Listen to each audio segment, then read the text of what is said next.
How to increase Microsoft reward points. Hello everyone, welcome back to our channel. In today's video, I'm going to show you how you can increase Microsoft reward points.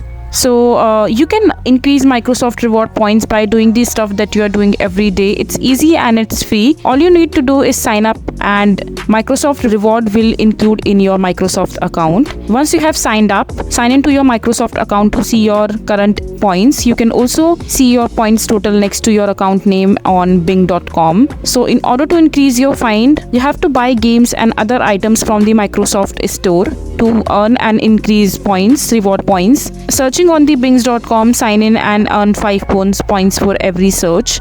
Engaging with the special offers on new release, participating in daily and weekly quizzes on new release will help you increase your reward points on Microsoft. As your point rack up, so do your opportunities to get reward.